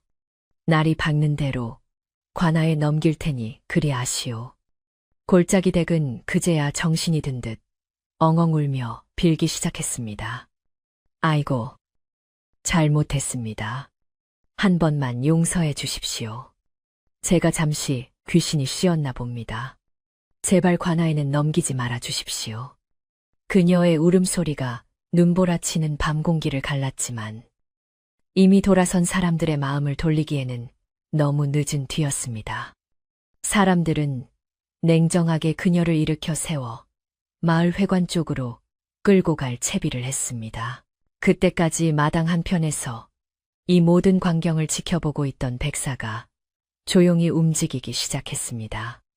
백사는 골짜기 댁이 완전히 제압되고 상황이 정리된 것을 확인하자 더 이상 공격적인 태세를 취하지 않았습니다. 꼿꼿하게 세웠던 머리를 천천히 내리고 날카롭게 빛나던 눈빛도 다시 평온한 빛으로 돌아왔습니다. 백사는 자신의 임무가 끝났음을 알고 있는 듯 했습니다. 거대한 몸을 유연하게 움직여 연화가 서 있는 쪽으로 천천히 다가왔습니다. 마을 사람들은 혹시나 하는 마음에 긴장하며 뒤로 물러섰지만 연화만은 제자리에 서서 백사를 맞이했습니다. 그녀에게 백사는 두려움의 대상이 아니라 생명의 은인이자 집안의 수호신이었기 때문입니다. 연화는 백사가 자신의 발치에 멈춰서자 무릎을 굽혀 눈높이를 맞추었습니다. 차가운 눈밭이었지만 그녀는 개의치 않았습니다. 백사님, 정말 고맙습니다. 미천한 저를 위해 이렇게 큰 은혜를 베풀어 주시다니요. 백사님이 아니었다면 저는 오늘 밤 큰 변을 당했을 것입니다. 이 은혜는 죽어서도 잊지 않겠습니다. 연화가 진심을 담아 감사의 인사를 전하자 백사는 가만히 연화를 응시했습니다. 그 눈망울에는 마치 사람처럼 깊은 이해와 연민이 담겨 있었습니다. 백사는 연화의 인사에 답하듯 고개를 두어 번끄덕이고는 긴 혀를 날름거려 연화의 치맛자락을 살짝 건드렸습니다. 그것은 작별의 인사였습니다. 백사는 미련 없이 몸을 돌려 대나무 숲을 향해 움직이기 시작했습니다. 하얀 눈 위를 미끄러지듯 나아가는 백사의 뒷모습은 신비롭고 장엄했습니다. 눈보라가 휘몰아치는데도 백사가 지나가는 길만은 바람이 잦아드는 듯한 착각이 들 정도였습니다. 마을 사람들은 숨을 죽이고 그 모습을 지켜보았습니다. 누구 하나 소리를 내거나 돌을 던지는 사람이 없었습니다. 그들은 방금 자신들이 목격한 것이 단순한 짐승이 아니라 하늘이 보낸 영물임을 뼈저리게 느꼈기 때문입니다. 백사가 숲의 어둠 속으로 완전히 사라질 때까지 대나무 숲에서는 사각거리는 잎사귀, 소리가 웅장한 합창처럼 울려 퍼졌습니다. 백사가 사라지자 마당에는 다시 인간들의 세상이 남았습니다. 팽팽했던 긴장이 풀리자 추위가 한꺼번에 몰려왔습니다. 최영감은 덜덜 떠는 골짜기 댁을 마을 청년들에게 맡기며 지시했습니다. 이 여자를 마을 창고에 가두어 두게. 날이 추우니 얼어 죽지 않게 거적이라도 덮어주고 내일 날이 밝으면 관아로 데려가자. 청년들이 골짜기 댁을 끌고 내려가자 마당에는 연화와 박노인 그리고 걱정되어 남은 몇몇 이웃들만 남게 되었습니다. 어수선했던 마당은 여전히 눈으로 덮여 있었고 쏟아졌던 물건들의 흔적만이 이곳에서 격렬한 소동이 있었음을 증명하고 있었습니다. 연화는 남은 이웃들에게 고개를 숙여 감사를 표했습니다. 어르신들, 추운 밤에 저 때문에 고생이 많으셨습니다.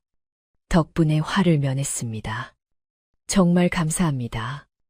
이웃집 안악이 다가와 연화의 언 손을 꼭 잡아주며 말했습니다. 아이고, 무슨 소리인가. 자네가 무사해서 정말 다행일세. 뱀이 나타났다고 해서 얼마나 놀랐는지 몰라.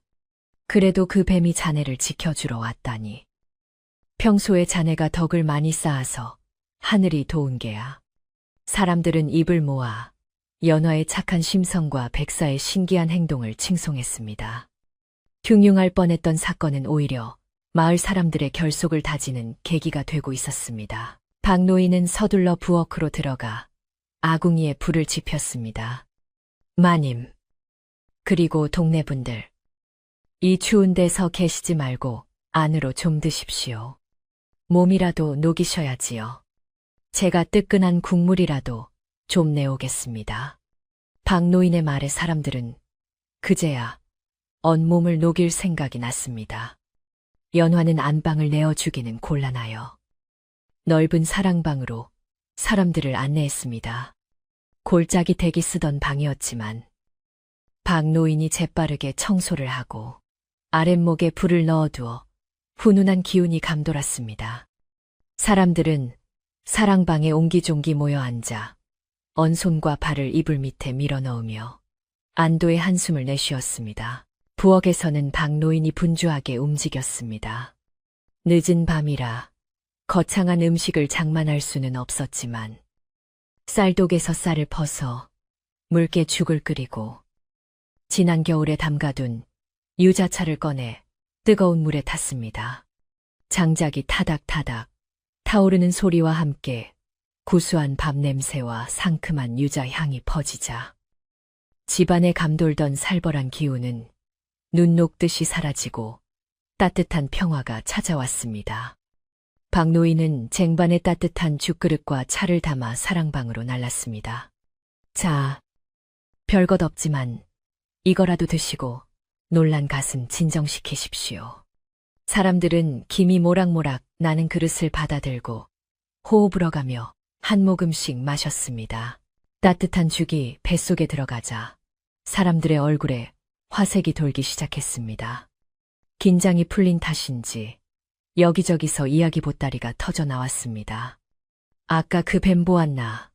눈이 어찌나 크고 맑던지. 사람을 빤히 쳐다보는데 내가 다 부끄러워지더라고. 그러게 말이야. 보통 뱀이었으면 사람을 보고 도망가거나 물려고 했을 텐데. 딱 도둑만 노리고 덤비는 게 영락없는 산신령일세. 사람들은 백사의 영험함에 대해 침이 마르도록 이야기했습니다. 어떤 노인은 옛날 이야기를 꺼내며 이 집터가 원래 명당이라 뱀이 지키고 있는 것이라고도 했습니다. 이야기는 꼬리에 꼬리를 물고 이어졌고 공포는 어느새 신비로운 전설이 되어가고 있었습니다. 연화도 한결 편안해진 얼굴로 사람들 틈에 앉아 이야기를 들었습니다. 그녀는 배를 쓰다듬으며 마음속으로 생각했습니다. 아가야, 너도 들었지. 세상에는 나쁜 사람도 있지만 이렇게 우리를 도와주는 고마운 존재들도 많단다. 오늘 일은 내가 태어나면 꼭 이야기해주마. 뱃속의 아이도 엄마의 안도감을 느꼈는지 부드럽게 발을 차며 반응했습니다. 연화는 창밖을 내다보았습니다. 눈은 여전히 내리고 있었지만 이제는 무섭지 않았습니다. 하얀 눈이 더러운 욕심과 공포를 모두 덮어주고 새로운 시작을 알리는 서막처럼 느껴졌습니다. 새벽이 가까워지자 사람들은 하나둘씩 일어날 채비를 했습니다. 이제 날도 밝아오니 집에 가서 눈 좀 붙여야겠네. 연화 아씨도 피곤할 텐데 푹 쉬게나. 이웃들은 연화에게 다시 한번 위로와 격려의 말을 건네고 밖으로 나갔습니다. 박노인은 대문까지 나가 사람들을 배웅했습니다. 살펴들 가십시오. 오늘 은혜는 잊지 않겠습니다. 사람들이 떠나고 대문이 닫히자 집안은 다시 고요해졌습니다. 하지만 그 고요함은 예전의 적막함과는 달랐습니다. 꽉 차고 단단한 안정된 고요함이었습니다. 마당에는 사람들의 발자국이 어지럽게 찍혀 있었지만 계속 내리는 눈이 그마저도 서서히 지워가고 있었습니다. 연화는 방으로 돌아와 자리에 누웠습니다. 몸은 천근만근 무거웠지만 정신만은 맑았습니다. 장롱 깊숙이 넣어둔 산삼과 다시 찾은 패물함이 그녀의 곁을 지키고 있었습니다. 그녀는 오늘 밤 겪은 일이 평생 잊지 못할 기억이 될 것임을 알았습니다. 탐욕스러운 친척의 배신, 그리고 미물인 백사의 보은. 이 극명한 대비는 그녀에게 사람을 대하는 법과 세상을 사는 지혜를 가르쳐 준 셈이었습니다. 그녀는 남편이 돌아오면 해줄 이야기가 하나 더 늘었다고 생각하며 옅은 미소를 지었습니다. 창호지 문 너머로 희미하게 동이 터오는 푸른 빛이 스며들고 있었습니다. 박노인은 마당에 남아있는 골짜기, 댁의 흔적들을 마저 치웠습니다. 쏟아진 쌀알들을 비로 쓸어 담고 어지럽혀진 눈을 한쪽으로 밀어 길을 샀습니다. 그는 대나무 숲 쪽을 향해 정중하게 허리를 굽혀 인사를 올렸습니다. 비록 눈에 보이지는 않지만 어딘가에서 이 집을 지켜보고 있을 백사에 대한 예우였습니다. 고맙습니다. 부디 이 집안의 안녕을 계속 지켜주십시오. 박노인의 중얼거림이 새벽 공기에 흩어졌습니다. 대나무 숲에서는 바람이 불 때마다 쏴 하는 소리가 들려왔는데 그것이 마치 염려 말라는 백사의 대답처럼 들렸습니다. 날이 완전히 밝자 지난밤의 눈보라는 거짓말처럼 그치고 맑은 해가 떠올랐습니다. 눈 덮인 세상은 눈이 부시도록 아름다웠습니다. 지붕마다 하얀 모자를 쓴 듯 눈이 소복이 쌓여 있었고, 대나무 숲은 하얀 눈꽃을 피워 장관을 이루었습니다. 연화는 아침 일찍 일어나 정화수를 떠놓고 기도를 올렸습니다. 지난밤의 악몽을 씻어내고 앞으로 다가올 날들의 평화를 비는 기도였습니다.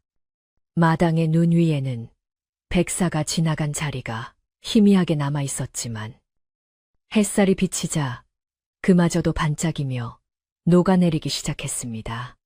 모든 것이 제자리로 돌아오고 있었습니다. 마을 사람들은 아침부터 골짜기 댁을 관아로 끌고 갔다는 소식을 전해왔습니다.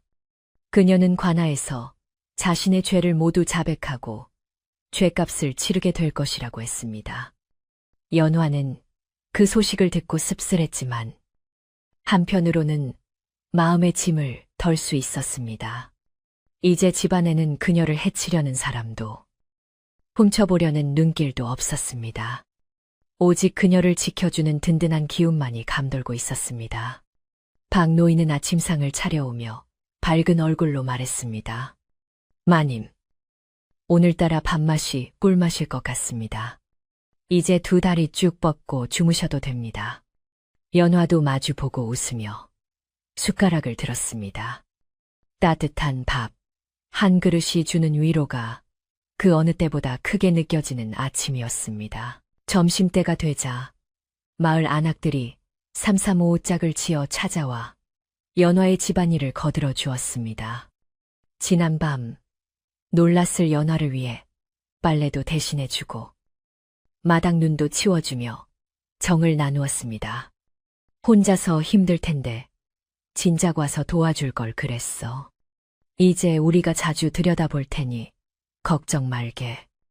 이웃들의 따뜻한 말 한마디, 한마디가 연화에게는 큰 힘이 되었습니다.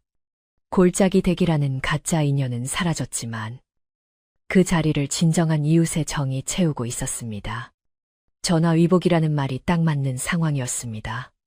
연화의 집은 다시금 활기를 되찾았고 대나무 숲의 백사 이야기는 마을의 자랑거리가 되어 사람들의 입에서 입으로 전해졌습니다. 그 일이 있고 난 뒤 마을에는 다시 평온한 날들이 이어졌습니다. 겨울의 한가운데를 지나고 있었지만 연화의 집에는 더 이상 찬바람이 들지 않았습니다. 오히려 눈이 녹아내린 처마 끝에는 맑은 물방울이 맺혀 영롱하게 빛났고 마당 구석구석에는 따스한 햇살이 오래도록 머물다 갔습니다. 연화는 몸을 추스르며 하루하루 다가오는 출산일을 기다렸습니다. 이제 그녀는 밤에 잠을 잘 때도 두렵지 않았습니다. 바람이 대나무 숲을 스치며 내는 소리가 마치 자장가처럼 들려왔고 꿈속에서는 가끔 하얀 빛이 나타나 그녀와 뱃속의 아기를 포근하게 감싸 안아주곤 했습니다.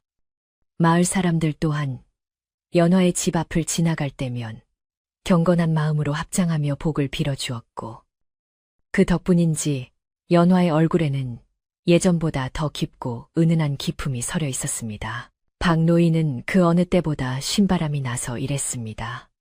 우리 마님 복을 받으실게야. 그렇고 말고. 그는 흥얼거리며 장작을 패고 아궁이에 불을 떼며 집안을 훈훈하게 만들었습니다.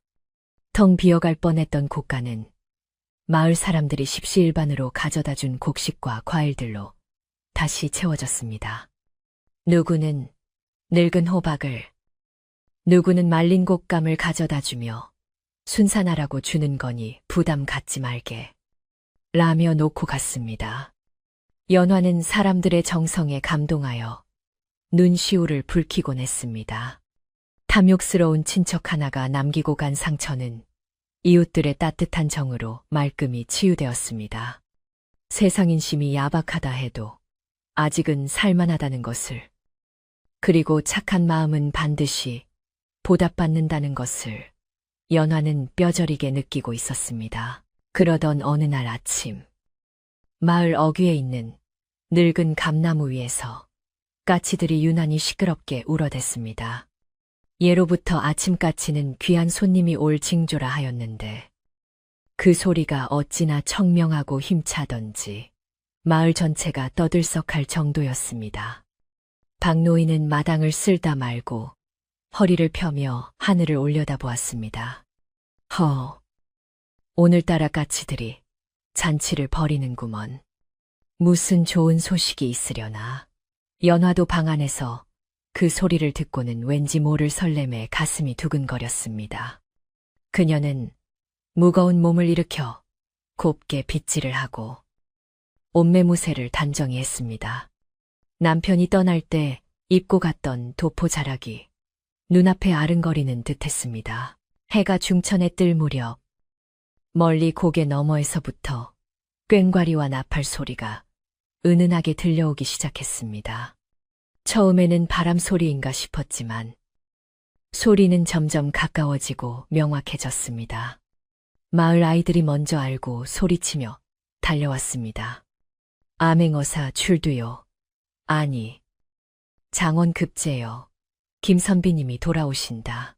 아이들의 외침에 마을 사람들은 하던 일을 멈추고 우르르 마을 입구로 몰려나갔습니다. 연화는 떨리는 가슴을 부여잡고 박노인의 부축을 받으며 대문 밖으로 나갔습니다.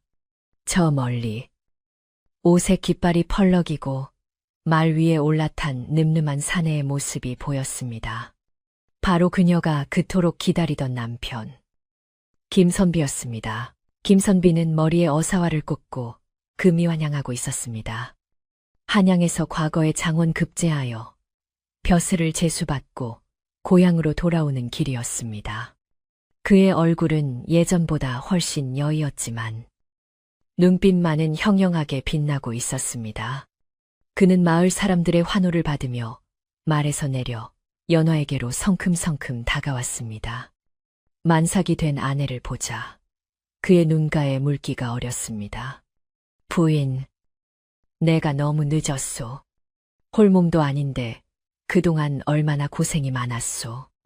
김선비가 연화의 두 손을 꼭 잡자 연화는 참았던 눈물을 터뜨렸습니다. 서방님, 무사히 오셨으니 되었습니다. 장원급제라니요. 꿈만 같습니다. 두 사람의 재회에 지켜보던 마을 사람들도 눈시울을 붉혔습니다. 집으로 돌아온 김선비는 박노인과 연화로부터 그동안 있었던 일들을 전해 들었습니다. 백사를 구해준 일, 산삼을 받은 일, 그리고 골짜기 댁의 횡포와 백사의 보은까지. 이야기를 듣는 내내 김선비의 표정은 놀라움과 분노, 그리고 깊은 감사로 수시로 변했습니다. 그는 연화의 손을 다시 한번 잡으며 말했습니다. 부인이 덕을 쌓아 하늘이 돕고 미물이 감동한 것이요. 만약 부인이 없었다면 우리 집안은 풍비박산이 났을 것이요. 정말 고맙고 또 고맙소. 그리고는 곧바로 옷을 갈아입고 뒤뜰 대나무 숲으로 향했습니다. 그는 대나무 숲 앞에 정중히 무릎을 꿇고 큰 절을 올렸습니다. 미물이라 하나 내 가족을 지켜주시는 해 결코 잊지 않겠습니다. 그의 목소리는 진심으로 가득 차 숲을 울렸습니다. 남편이 돌아오고 집안에 안정이 찾아오자 연화의 산통이 시작되었습니다. 예정일보다 조금 일렀지만 아기도 아버지가 오기를 기다렸다는 듯 세상 밖으로 나올 채비를 서둘렀습니다. 마을의 경험 많은 산파 할머니가 급히 불려왔고 박노인은 아궁이에 물을 끓이며 분주하게 움직였습니다. 김선비는 사랑방에서 초조하게 서성이며 아내의 순산을 기원했습니다. 부디 무사하기만 해주시오. 밖에는 다시 눈발이 조금씩 날리기 시작했지만 방 안은 뜨거운 열기로 가득 찼습니다. 대나무 숲에서도 바람 소리가 잦아들고 마치 온 숲이 숨을 죽이고 새 생명의 탄생을 지켜보는 듯 고요해졌습니다. 긴 산통 끝에 마침내 힘찬 아기 울음소리가 터져 나왔습니다. 응애, 응애. 그 소리가 어찌나 우렁찬지 집안의 기둥이 울릴 정도였습니다. 잠시 후 산파 할머니가 방문을 열고 한박 웃음을 지으며 나왔습니다. 축하드립니다. 고추입니다. 아주 튼튼하고 잘생긴 아들입니다. 김선비는 그제야 안도의 한숨을 내쉬며 방으로 뛰어들어갔습니다. 땀에 젖은 연화의 품에는 갓 태어난 아기가 꼬물거리고 있었습니다. 아기는 하얀 피부에 맑은 눈망울을 가지고 있었는데 신기하게도 오른쪽 어깨 뒤에 희미하게 하얀 뱀 모양의 점이 있었습니다. 김선비는 그것을 보고 백사가 준 선물이라 여겼습니다. 그날 밤 김선빈의 집에는 잔치가 벌어졌습니다. 마을 사람들을 모두 초대하여 국밥을 끓이고 돼지를 잡아 대접했습니다. 사람들은 너나 할 것 없이 찾아와 축하의 인사를 건넸습니다. 장원 급제에 등남까지. 경산 안내, 경산 왔어. 이 집안은 이제 탄탄대로만 남았구먼. 마당에는 멍석이 깔리고 웃음소리가 끊이지 않았습니다. 박노인은 동네 사람들에게 술을 따르며 자기 일처럼 기뻐했습니다. 우리 마님이 얼마나 마음고생이 심하셨는데 이제 다 보상받으시는 게지요. 마을 사람들은 밤늦도록 먹고 마시며 김선비 가족의 행복을 빌어주었습니다. 잔치가 무르익을 무렵 김선비는 조용히 자리에서 일어나 술병과 북어 한 마리를 들고 다시 대나무 숲으로 갔습니다. 그는 아무도 없는 숲, 입구 평평한 바위 위에 술을 따르고 북어를 올려놓았습니다. 백사님, 오늘 우리 아이가 태어났습니다. 부디 이 술 한 잔 받으시고 앞으로도 우리 아이를 지켜주십시오. 그가 술을 붓자 숲속 어디선가 바스락하는 소리가 들려왔습니다. 김선비는 그것이 백사의 대답이라 생각하며 미소 지었습니다. 차가운 겨울밤이었지만 그의 마음은 봄날의 햇살처럼 따뜻했습니다. 세월은 유수와 같이 흘러 어느덧 봄이 찾아왔습니다. 겨우내 얼었던 계곡물이 녹아 졸졸 흐르고 산과 들에는 진달래와 개나리가 만발했습니다. 연화의 아들은 백산이라는 이름을 얻고 무럭무럭 자라났습니다. 백산은 어릴 때부터 총명하고 지혜로웠으며 특히 동물들을 사랑하는 마음이 남달랐습니다. 아이가 마당에서 놀 때면 가끔 대나무 숲에서 하얀 뱀이 나타나 먼 발치에서 지켜보다 사라지곤 했다는 소문이 돌았습니다. 하지만 아무도 그것을 무서워하거나 해치려 하지 않았습니다. 오히려 마을 사람들은 백사를 마을의 수호신으로 여기며 신성시했습니다. 골짜기 댁의 이야기는 권선징악의 교훈으로 남아 마을 사람들의 입에 오르내렸습니다. 그녀는 관아에서 벌을 받고 쫓겨나 다시는 이 마을에 발을 붙이지 못했습니다. 사람들은 욕심을 부리면 골짜기 댁처럼 되고 베풀고 살면 연화처럼 복을 받는다고 아이들을 가르쳤습니다. 연화는 매년 백사를 처음 만난 날이 되면 대나무 숲에 음식을 차려놓고 감사를 표했습니다. 그녀의 집은 언제나 웃음이 끊이지 않았고 김선비는 훌륭한 목민관이 되어 백성들을 어질게 다스렸습니다. 이 모든 것이 그날 밤 작은 생명을 구하려 했던 연화의 따뜻한 마음에서 시작된 기적이라 사람들은 믿었습니다. 어느 늦은 봄날 저녁 연화는 콧마루에 앉아 잠든 아들을 부채질해주고 있었습니다. 남편은 사랑방에서 글을 읽고 있었고 박노인은 꾸벅꾸벅 졸며 마당을 지키고 있었습니다. 대나무 숲에서는 여전히 시원한 바람이 불어와 땀을 식혀주었습니다. 연화는 문득 대나무 숲을 바라보며 나직이 중얼거렸습니다. 고맙습니다. 부디 그곳에서도 평안하시길. 그러자 숲에서 불어온 바람이 연화의 볼을 부드럽게 스치고 지나갔습니다. 마치 잘 살고 있으니 걱정 말라는 다정한 속삭임 같았습니다. 달이 휘영청 밝게 떠올라 마을을 비추었습니다. 집집마다 불이 꺼지고 고요함이 찾아왔지만 김선빈의 집에는 은은한 호롱불이 켜져 있어 따스함을 더했습니다. 그 불빛은 마치 어둠 속에서도 길을 잃지 않게 해주는 등대처럼, 그리고 언제나 올바른 길을 가라고 비춰주는 백사의 눈빛처럼 영원히 꺼지지 않을 것만 같았습니다. 착한 사람은 복을 받고 악한 사람은 벌을 받는다는 이 평범한 진리가 오늘 밤도 산골 마을의 전설이 되어 사람들의 꿈속으로 스며들었습니다. 그렇게 세월이 흘러 백산이 자라 다시 과거에 급제하고 그 자손들이 번창하여 마을은 더욱 살기 좋은 곳이 되었습니다. 사람들은 아주 오랜 시간이 지난 뒤에도 대나무 숲을 지날 때면 발걸음을 멈추고 잠시 생각에 잠기곤 했습니다. 미물도 은혜를 아는데 사람은 어떠해야 하는가를 말입니다. 바람이 맑게 불던 날 시작된 이야기는 이제 밤하늘의 별이 되어 반짝이고 있습니다. 자, 이제 이야기가 끝났습니다. 대나무 숲의 바람 소리도 잦아들고 마을의 모든 불빛도 잠이 들었습니다. 여러분도 이제 무거운 짐일랑 다 내려놓고 편안한 잠자리에 드시길 바랍니다. 백사가 지켜주는 그 집처럼 여러분의 밤도 안전하고 평온할 것입니다. 안녕히 주무세요.